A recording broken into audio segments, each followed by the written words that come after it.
विकास का कालक्रम। भौगोलिक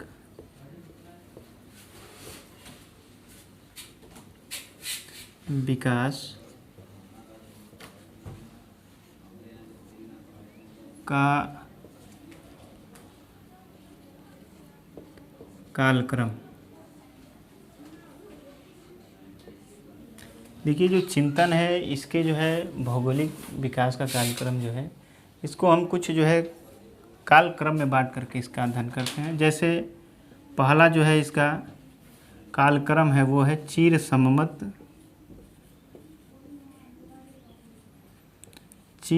सममत या शास्त्रीय काल। शास्त्रीय काल इसका जो समय है, ये जो है समय है इसका 600 से लेकर के 600 ईसा पूर्व से लेकर के और 300 ईसा पूर्व तक है। दूसरा जो इसका कालक्रम है वो है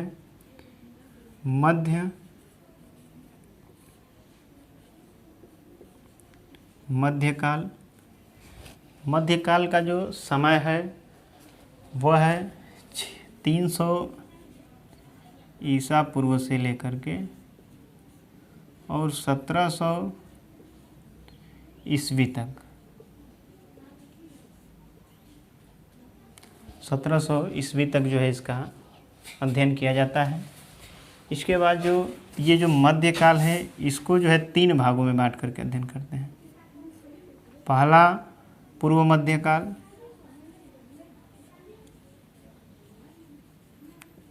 पूर्व मध्यकाल इसका जो समय है वो 300 ईसा पूर्व से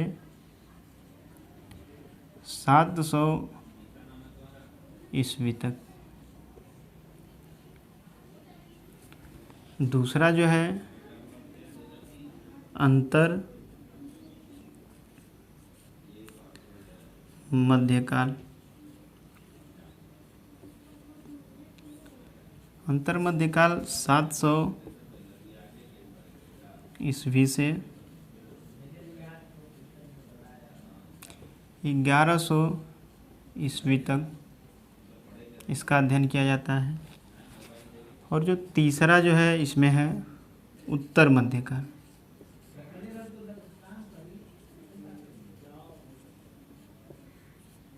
उत्तर मध्यकाल को जो हम 1100 से लेकर के 1100 ईस्वी से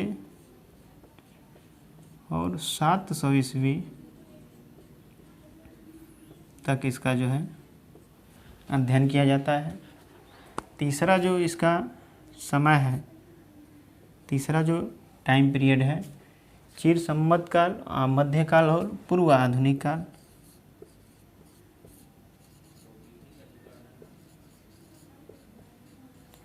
पूर्व आधुनिक काल ये जो है 18वीं शताब्दी को जो है इसमें अध्ययन किया जाता है। 18वीं शताब्दी का जो है इसमें अध्ययन किया जाता है। इसके बाद जो चौथा है वो आधुनिक काल है। आधुनिक काल या इसको हम शास्त्रीय काल के नाम से भी जानते हैं।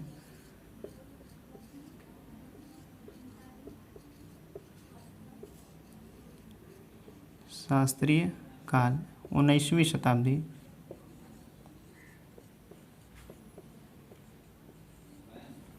उन्नीसवीं जो शताब्दी है ये 18वीं शताब्दी को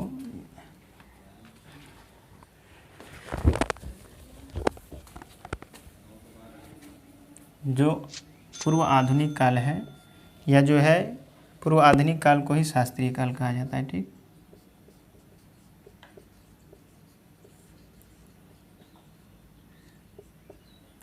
पूर्व आधुनिक काल को जो है शास्त्रीय काल के नाम से भी जो है जाना जाता है।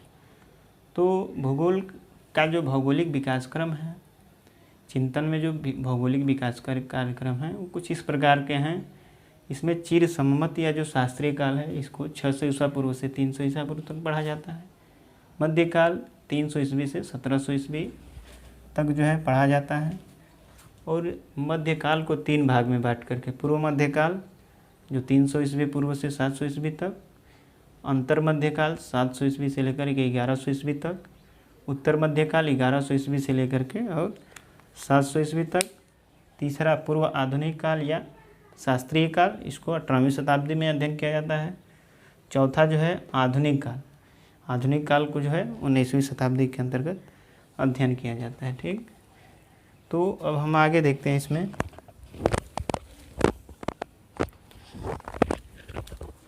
आगे जो है इसमें हम देखेंगे जो यूनानी जो है, प्राचीन यूनानी,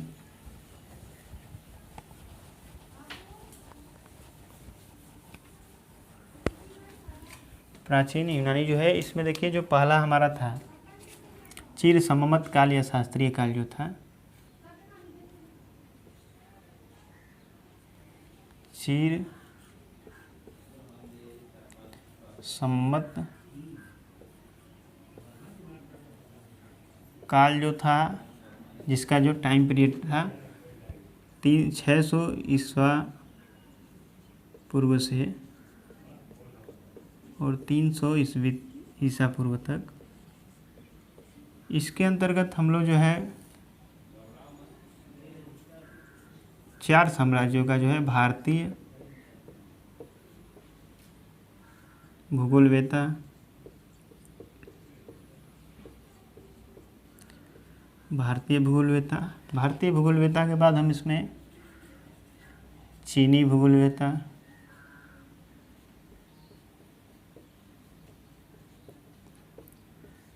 यूनानी और रोमन, इन 4 जो है भूगोलवेत्ताओं का अध्ययन हम करते हैं। ठीक है ना। जो चिर सम्मत काल है जो 600 ईस्वी से लेकर के 300 ईसा पूर्व तक है, इसमें भारतीय भूगोलवेत्ता, चीनी भूगोलवेत्ता, यूनानी भूगोलवेत्ता और रोमन भूगोलवेत्ताओं का जो है हम अध्ययन करते हैं। देखिए जो चिर सम्मत काल है, इसी समय जो है चिर सम्मत काल में जो है इसे शास्त्रीय काल के नाम से भी जाना जाता है। इसको शास्त्रीय काल के नाम से भी जाना जाता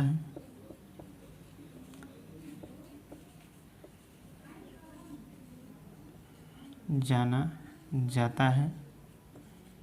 क्योंकि जो है इसी समय में भूगोल का जो है एक जो है अध्ययन जो है एक विषय के रूप में होना प्रारंभ हुआ था, इसलिए जो है इसे शास्त्रीय काल के नाम से भी जाना जाता है। आपने जो है नोट किया होगा कि जो 18वीं शताब्दी है इसको भी जो है शास्त्रीय काल के नाम से जाना जाता है। शास्त्रीय काल के नाम से इसको भी जाना जाता है। तो इसको जो शास्त्रीय काल के नाम से जाने जाने का जो मुख्य कारण है, ये जो 18वीं शताब्दी है, इस समय जो भूगोलवेत्ता हुए, जैसे आपके रिटर, हम्बोल्ट, रैटजेल, तो ये जो है प्रमुख कुछ महत्वपूर्ण जो है महान भूगोलवेत्ता हैं। तो इनके कारण जो है, महान भूगोलवेत्ताओं के कारण इनको सम्मान देने के लिए जो है 18वीं शताब्दी को भी शास्त्रीय काल के रूप में जाना जाता है, कहा जाता है। ठीक, आगे हम देखेंगे। अब जो है इसमें भारतीय भूगोलवेत्ता हमने पढ़ चुका है, चीनी भी पढ़ लिए हैं।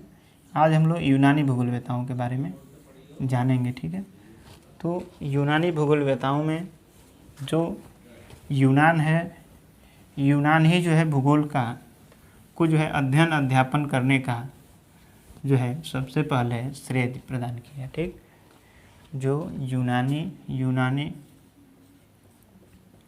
भूगोलवेत्ता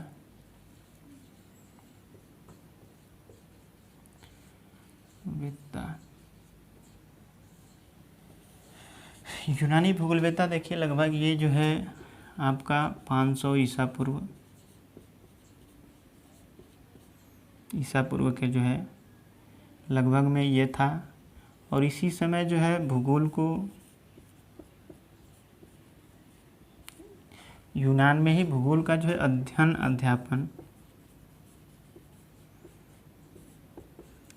अध्यापन का जो है प्रश्रय प्रदान हुआ। इसी समय जो है भूगोल के अध्ययन अध्यापन को प्रश्रय प्रदान हुआ। इसी समय जो है मिलेटस और काला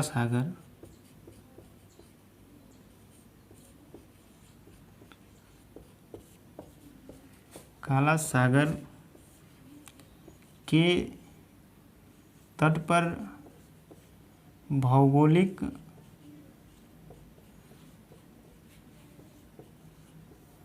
अनुसंधान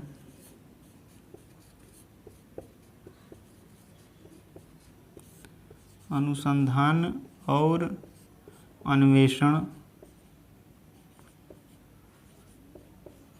अन्वेषण का जो है केंद्र बना।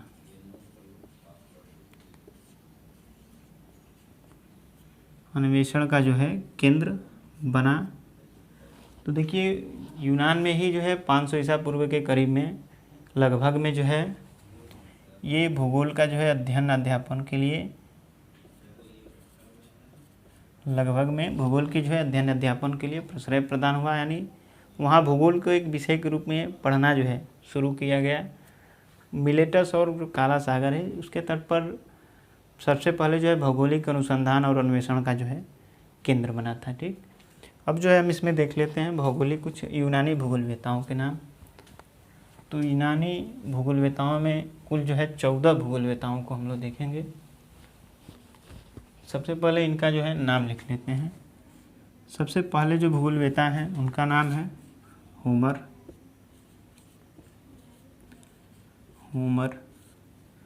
दूसरे हैं थेल्स। तीसरे अनेक्सिमेंडर।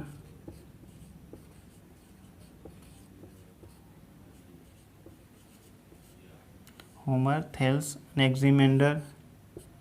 अगले हैं आपके हिकेटियस।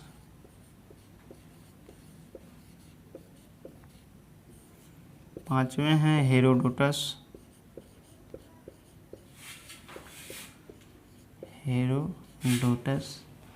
छठवें भूगोलवेत्ता हैं प्लेटो।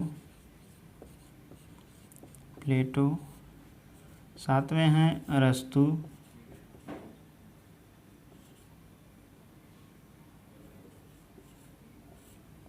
आठवें हैं थियोफ्रेस्टस।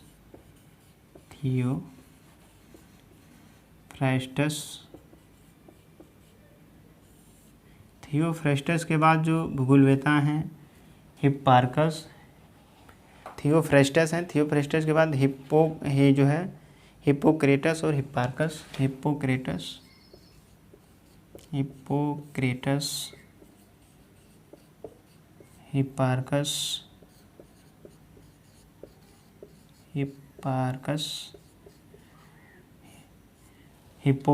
हिप्पार्कस। इसके अलावा जो है आपके जो अगले हैं वो पोसिडोनियस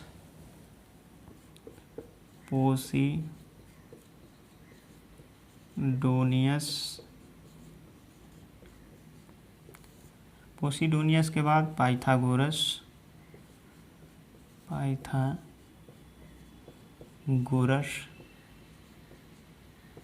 पाइथागोरस के बाद जो है इरेटोस्थनीज।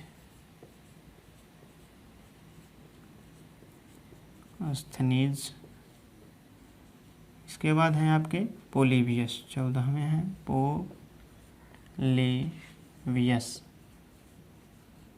पोलिबियस। तो ये कुछ जो है महत्वपूर्ण यूनानी भूगोलवेत्ता हैं।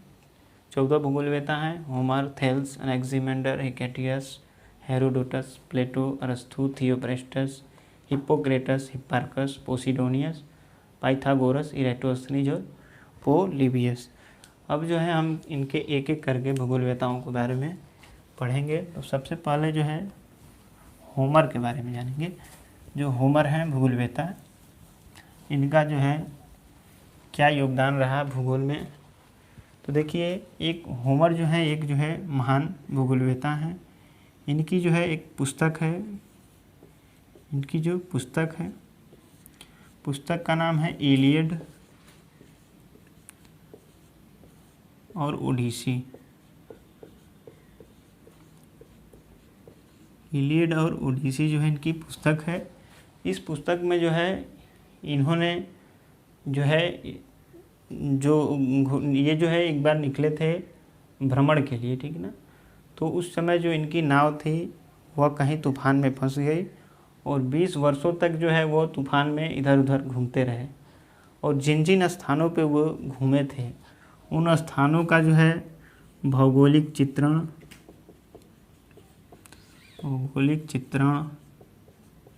वहाँ के जो है जनपद और वहाँ से संबंधित जितने भी चीज़ें वो देखे थे उन सब का जो है वर्णन इस पुस्तक के अंतर्गत उन्होंने किया है, ठीक। इसके अलावा इनका मानना था कि जो पृथ्वी है, पृथ्वी गोल है, पृथ्वी गोल है और ये एक लंबे खंभे पर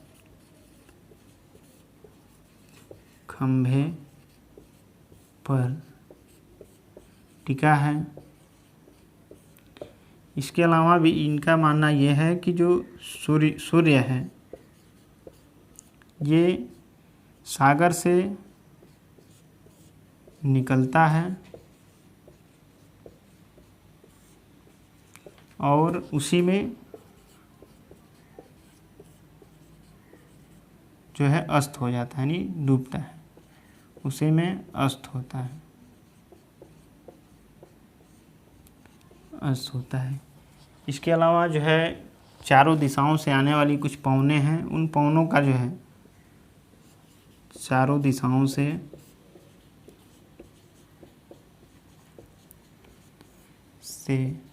आने वाली पवनों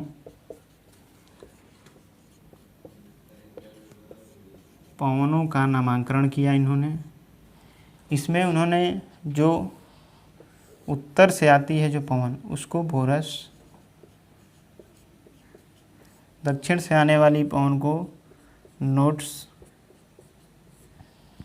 पूर्व से आने वाली पवनों को ह्यूरस और पूर्व से आने वाली जो पवन थी उसको ह्यूरस और जो पश्चिम से आने वाली पवन है उसको जो है जयफ्रस नाम दिया, ठीक, जयफ्रस के नाम से संबोधित किया है, ठीक। तो होमर का जो है इसमें योगदान है वो है उनकी पुस्तक है इलियड और ओडिसी, जिसमें इन्होंने अपने जो है भ्रमण का भौगोलिक चित्रण जो है उसमें प्रस्तुत किया है। उनका मानना था कि पृथ्वी गोल है, वो लंबे खंभे पर टिका है, सूर्य सागर से निकलता है और उसी में अस्त होता है, चारों दिशाओं से जो आने वाली पवनें हैं बोरस, नोट्स, ह्यूरस और जेफरस, ये जो है पवनों का नामकरण किए हैं, ठीक। इसके बाद जो अगले भूगोलवेता हैं उनका नाम है थेल्स।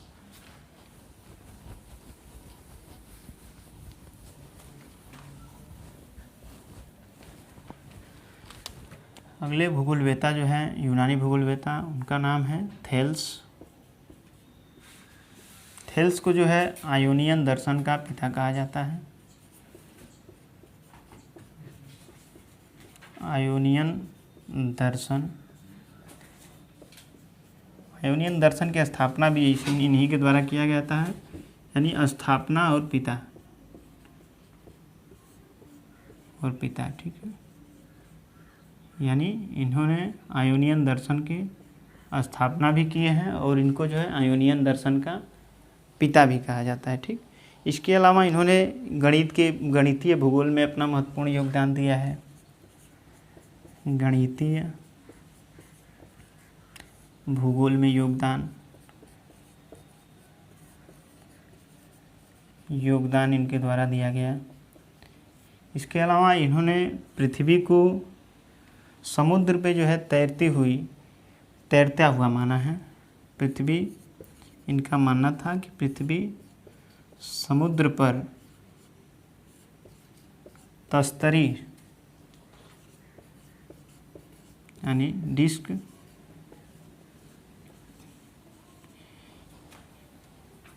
की तरह तैर रही है। डिस्क की तरह जो है पृथ्वी इस पे तैर रही है। ठीक, इसके अलावा इन्होंने जो है पृथ्वी को ब्रह्मांड का जो है केंद्र भी माना है। पृथ्वी को ब्रह्मांड का केंद्र, पृथ्वी को ब्रह्मांड का केंद्र माना। इन्होंने पृथ्वी को जो है ब्रह्मांड का केंद्र माना है। और इन्होंने ही बताया था कि जो नील नदी है, तो नील नदी है, नील नदी ये दो नदियों से मिलकर बनी है। एक बाहेल गजल और बाहेल अजरक।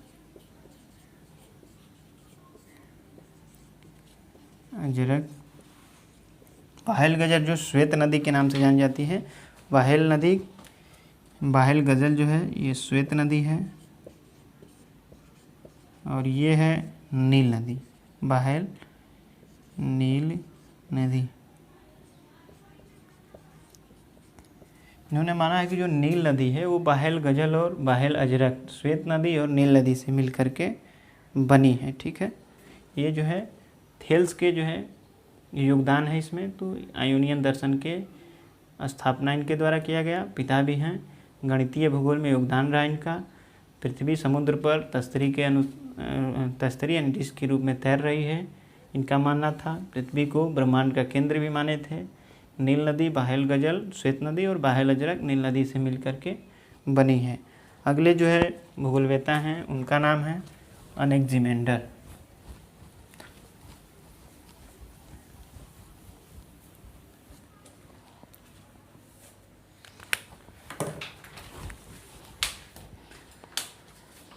हिजा से स्टाफ ना हो, हल्का से स्टाफ हो बन जाइए जैसे रोके क्या खाली। हाँ तो रोक ला।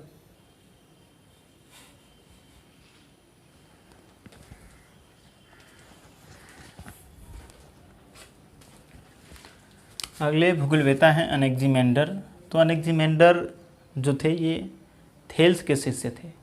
अनेक्जिमेंडर जो है थेल्स के शिष्य थे। इन्होंने बेबीलोन के एक यंत्र, बेबीलोन में जो है एक यंत्र का जो है यंत्र बनाया था। उन्होंने बेबीलोन वासियों को यंत्र से परिचित कराया था। यंत्र का नाम था नोमेन। ठीक है, नोमेन नामक एक यंत्र से जो है परिचित कराया था। नोमेन जो है एक प्रकार की धूप घड़ी थी जो देशांतर के जो है ये जो धूप घड़ी के माध्यम से जो है दोपहर का समय जो सूर्य है उसकी जो छाया छोटी पड़ती है, इसके बारे में उन्होंने बताया था। और इसी के सहायता से देशांतर के जो है मानचित्र पर बनाया था। ठीक, इसके अलावा मापक के आधार पर जो है विश्व का प्रथम मानचित्र बनाने का जो कार्य है वो अनेक्जिमेंडर के द्वारा किया गया था। ठीक, इन्होंने जो विश्व का मानचित्र बनाया था मापक के आधार पर, इसमें जो है यूनान को मध्य में दर्शाया था। ठीक, यूनान को मध्य में दर्शाया था। और इससे पहले जो है इसके पहले जो मापक मानचित्र था वो 2700 ईसा पूर्व में सुमेरवासी जो है अपने नगर का जो है चित्रात्मक मानचित्र बनाए थे। इनसे पहले मापक के आधार पर नहीं, बिना मापक के आधार पर सुमेरवासी 2700 ईसा पूर्व में अपने नगर का जो है चित्रात्मक मानचित्र बनाने का कार्य किए थे। इसके अलावा अनेक्जिमेंडर भूगोल के संस्थापक जो है गणितीय भूगोल के संस्थापक के रूप में जाने जाते हैं। अनेक्जिमेंडर को गणितीय भूगोल का संस्थापक माना जाता है। यूनानी भौगोलिक चिंतन और लेखन की जो ज्यामितीय पद्धति है उसको स्थापित करने का श्रेय जो है अनेक्जिमेंडर को जाता है। यूनानी भौगोलिक चिंतन और उसके लेखक की जो ज्यामितीय पद्धति है उसको स्थापित करने का जो श्रेय है वो अनेक्जिमेंडर को जाता है। इनके द्वारा ये बताया गया कि जो ब्रह्मांड है इसकी उत्पत्ति आद्य पदार्थ से हुई है। आद्य पदार्थ जो है ब्रह्मांड में फैले हुए थे और जो है यह संगठित होकर के गोल आकार में गोलाकार आकृति धारण किए, जिससे पृथ्वी की उत्पत्ति हुई। और पृथ्वी के चारों तरफ सभी पिंड जो है उष्मा और प्रकाश देते हुए चक्कर लगाते हैं। ये इनका मानना था कि ब्रह्मांड की उत्पत्ति आद्य पदार्थों से हुई है। इसके अलावा इन्होंने भूमध्य सागर के जो तटीय देश हैं उनका भी मानचित्र बनाने का कार्य किए, एनेक्सिमेंडर जो यूनानी भूगोलवेता हैं। इसके बाद अगले भूगोलवेता को हम लोग देखेंगे।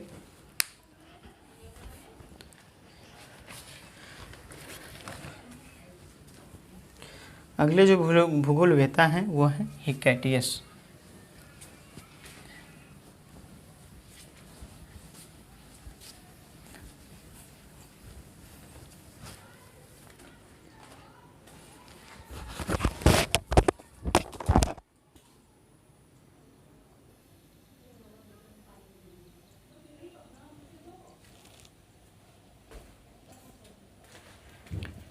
अगले जो भूगोलवेता हैं वो हैं हिकैटियस। हिकैटियस एक जो है राजनेता, मिलेटस के ये भी थे। ये जो है राजनेता और भूगोलवेता दोनों थे। महान जो है एक राजनेता और भूगोलवेता दोनों थे। इनकी जो है एक ग्रंथ है, इन्होंने बहुत सारे जो है किताबें लिखी, जिसमें सबसे जो है प्रसिद्ध जो ग्रंथ है इनकी जस पीरियोडस है। जस पीरियोडस जिसका अर्थ होता है पृथ्वी का वर्णन। पृथ्वी का वर्णन जो जस पीरियोडस इनकी पुस्तक है, ये 2 खंडों में जो है कि 520 ईसा पूर्व में प्रकाशित हुई थी। 520 ईसा पूर्व में ये जो है प्रकाशित हुई थी। और इसके जो प्रथम खंड है इसमें यूरोप का वर्णन है, और जो द्वितीय खंड है इसमें अफ्रीका और एशिया का वर्णन किया गया है। ठीक, जस पीरियोडस जो पुस्तक है इनकी, वो प्रादेशिक भूगोल का एक जो है प्रथम ग्रंथ माना जाता है। जस पीरियोडस जो पुस्तक है प्रादेशिक भूगोल का जो है प्रथम ग्रंथ के रूप में इसको जाना जाता है। और इसी के कारण जो है इनको कुछ भूगोलवेता भूगोल का संस्थापक भी मानते हैं। ठीक, जस पीरियोडस जो इनकी पुस्तक है वो प्रादेशिक भूगोल की प्रथम ग्रंथ मानी जाती है, जिसके कारण जो है कुछ भूगोलवेता इनको भूगोल का संस्थापक भी मानते हैं। बाद में जो जस पीरियोडस है इस पुस्तक को जो है पेरिप्लस या तटीय सर्वेक्षण कहा गया। इसी पुस्तक को जो जस पीरियोडस है इसको बाद में जो है पुस्तक को पेरिप्लस या तटीय सर्वेक्षण माना गया। इनके समय में जो कैस्पियन सागर था उसको हिरकैनियंस कहा जाता था। कैस्पियन सागर को हिरकैनियंस कहा जाता था। ये जो थे ये आयोनियन दर्शन से आयोनियन दर्शन से जो है प्रभावित थे। दर्शन से प्रभावित थे। ये जो है आयोनियन दर्शन से प्रभावित थे और इनका भी मानना था कि पृथ्वी गोल है। ठीक है, ये जो आयोनियन दर्शन की जितनी भी मान्यताएं थी ये सब इनका भी मान्यता था। इन्होंने जो है पृथ्वी को 2 भागों में बांटा है। पृथ्वी को जो है 2 गोलार्धों में बांटा था। एक जो है उत्तरी जो गोलार्ध है इसमें जो है यूरोप महाद्वीप को दर्शाए थे, और दक्षिण में जो है अफ्रीका और एशिया महाद्वीप को बताया था। ठीक है ना, इन्होंने यूरोप को उत्तरी महाद्वीप बताया और अफ्रीका और एशिया को दक्षिणी महाद्वीप में दर्शाया है।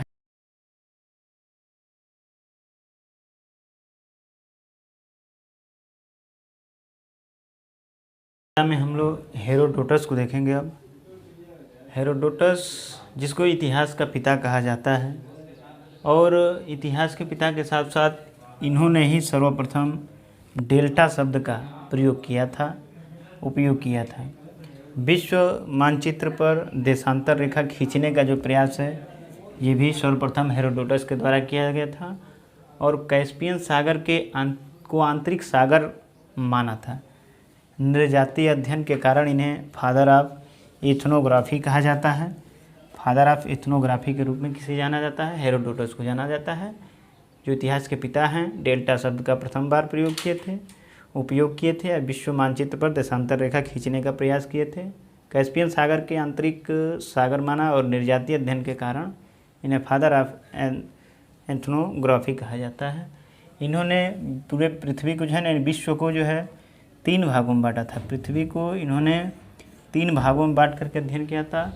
यूरोप, एशिया और लीबिया, 3 भागों में बांट करके इनको अध्ययन किया था। यूरोप, एशिया और लीबिया 3 भागों में इन्होंने पृथ्वी को जो है बांटा था। अगले जो भूगोलवेता हैं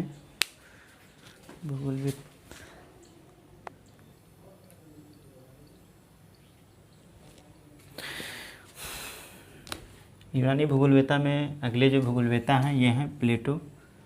देखिए प्लेटो जो है निगमनात्मक अध्ययन पद्धति के समर्थक थे और इन्होंने जो पृथ्वी है उसको ईश्वरीय रचना माना है। पृथ्वी को इनके द्वारा जो है ईश्वरीय रचना माना गया है। ये भूकेंद्रीय सिद्धांत के प्रतिपादक भी हैं। प्लेटो भूकेंद्रीय सिद्धांत के प्रतिपादक हैं, निगमनात्मक पद्धति के समर्थक हैं और पृथ्वी को ईश्वरीय रचना मानी है। प्लेटो के ही शिष्य हैं अरस्तु। प्लेटो के शिष्य हैं अरस्तु। अरस्तु जो है एक राजनीति शास्त्री, जीव विज्ञानी और भूगोलवेता, ये तीनों जो है तीनों विषयों में इनका महत्वपूर्ण योगदान रहा। तो इस प्रकार ये अरस्तु जो है राजनीति शास्त्री, जीव विज्ञानी और भूगोलवेता तीनों जो है रहे हैं। ये जो है अपने गुरु के विपरीत, इनके जो गुरु प्लेटो थे ये निगमनात्मक पद्धति के समर्थक थे। निगमनात्मक पद्धति जो है सामान्य से विशिष्ट की तरफ कार्य करता है, सामान्य से विशिष्ट की तरफ, विशिष्ट की तरफ कार्य करता है। और ये आगमनात्मक पद्धति के समर्थक हैं जो विशिष्ट से सामान्य की ओर जो है अध्ययन कराता है। अरस्तु की कुछ पुस्तकें हैं, 2 पुस्तकें हैं, एक है जलवायु विज्ञान और एक है ब्रह्मांड विज्ञान। तो इन्होंने 2 पुस्तक लिखी थी, एक जलवायु विज्ञान और एक ब्रह्मांड विज्ञान। इसके बाद जो अगले जो है भूगोलवेता हैं वो हैं थियोफ्रेस्टस। थियोफ्रेस्टस अरस्तु के शिष्य हैं और थियोफ्रेस्टस का जो योगदान है वो वनस्पति विज्ञान में ज़्यादा रहा, इसलिए इनको वनस्पति विज्ञान का जनक भी कहा जाता है। तो ये 3 जो है भूगोलवेता हैं यूनानी, प्लेटो, अरस्तु और थियोफ्रेस्टस। प्लेटो के शिष्य अरस्तु, अरस्तु के शिष्य थियोफ्रेस्टस। अरस्तु को जीव विज्ञान का पिता भी कहा जाता है, अरस्तु को जीव विज्ञान का पिता भी कहा जाता है।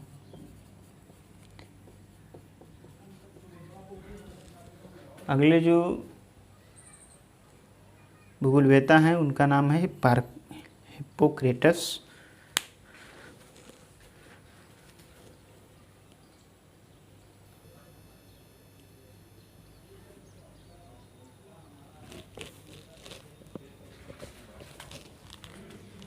अगले भूगोलवेता हैं इरेटोस्थनीज। इरेटोस्थनीज की पुस्तक है जियोग्राफिका। ये जियोग्राफिका जो है प्रथम शास्त्रीय पुस्तक है जो इरेटोस्थनीज के द्वारा लिखी गई है। इरेटोस्थनीज ही सर्वप्रथम जियोग्राफी शब्द का प्रयोग किए थे। इन्होंने भूगोल, इन्हें ही जो है भूगोल का जनक भी कहा जाता है। इरेटोस्थनीज को भूगोल का जनक भी कहा जाता है। इन्होंने नोमेन की सहायता से विषुवत रेखा की लंबाई ज्ञात करने का प्रयास किया है, विषुवत रेखा की लंबाई ज्ञात करने का प्रयास किया। इसके अलावा पृथ्वी की जो है परिधि इनके द्वारा नापी गई थी जो लगभग 25,000 बताई गई थी और जो वर्तमान परिधि है 2000 जो है 24,840 जो लगभग इसके करीब है। तो यह लगभग जो है सत्य जो है था। इनके द्वारा एक परिभाषा दिया गया था, मानव के घर के रूप में पृथ्वी का अध्ययन। ये जो है इरेटोस्थनीज के द्वारा दिया गया परिभाषा है। इन्हें फादर ऑफ जियोइड भी कहा जाता है। इनकी एक पुस्तक थी वास योग्य हैबिटेबल जो विश्व को एक्यूमेन कहा। इसके अलावा इन्होंने पृथ्वी को जो है कटिबंधों में बांटा था, जो है 5 कटिबंध में बांटा था इन्होंने। एक जो है उष्ण कटिबंध और 2 शीतोष्ण कटिबंध और 2 शीत कटिबंध। इस प्रकार से जो है 5 कटिबंध में जो है इन्होंने पृथ्वी को जो है बांटा था। तो इरेटोस्थनीज पुस्तक जियोग्राफी का प्रथम शास्त्रीय पुस्तक है। जियोग्राफी शब्द का प्रयोग, भूगोल का जनक, नोमेन की सहायता से विषुवत रेखा की लंबाई ज्ञात करने का प्रयास, पृथ्वी की परिधि 25,000 बताए थे जो वर्तमान में 24,840 है। परिभाषा है मानव के घर के रूप में पृथ्वी का अध्ययन। फादर ऑफ जियोइड भी कहा जाता है इनको। पुस्तक है वास योग्य हैबिटेबल जो विश्व को एक्यूमेन कहा।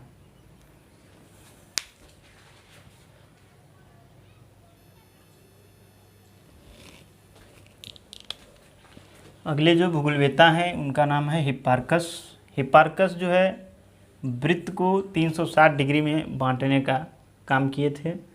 इसके बाद जो हिप्पार्कस हैं वो जो है एक एस्ट्रोलैब नामक यंत्र बनाए थे जिसका उपयोग वो अक्षांश और देशांतर की स्थिति को निरूपित करने के लिए जो है इसका उपयोग किए। और ये जो एस्ट्रोलैब नामक यंत्र है ये नोमेन की तुलना में अधिक जो है उपयोगी था। जो नोमेन था, नोमेन उसकी जो है तुलना में अधिक जो है उपयोगी था एस्ट्रोलैब नामक यंत्र। ठीक, विषुवत रेखा और देशांतर रेखा को इन्होंने बृहद बताया था। इसके ही साथ साथ 11 जलवायु प्रदेशों में जो है इसको बांटा भी था। अपने देशांतर और देशांतर रेखा और अक्षांश रेखा के अनुसार इन्होंने 11 जलवायु प्रदेशों में बांटा। त्रिविमीय मंडल को द्विविमीय मंडल में परिवर्तित किए। उसके साथ जो है प्रक्षेप, इन्होंने जो है कुछ प्रक्षेपों को जो है बताया था। जो है इसमें जो पहला 2 प्रक्षेप बताए थे इन्होंने, एक था लंब रेखीय प्रक्षेप और दूसरा समरूपीय प्रक्षेप। तो हिप्पार्कस जो है वृत्त को 360 डिग्री में बांटे थे। एस्ट्रोलैब नामक यंत्र बनाए थे जिससे अक्षांश और देशांतर को निरूपित किया था, जो नोमेन की तुलना में अधिक उपयोगी था। विषुवत एवं देशांतर को बृहद बताया था। 11 जलवायु प्रदेशों में बांटा था। त्रिविमीय मंडल को द्विविमीय मंडल में परिवर्तित किया था। और प्रक्षेप को जो 2 प्रक्षेप बताए थे, लंब रेखीय और समरूपीय प्रक्षेप। एक बार और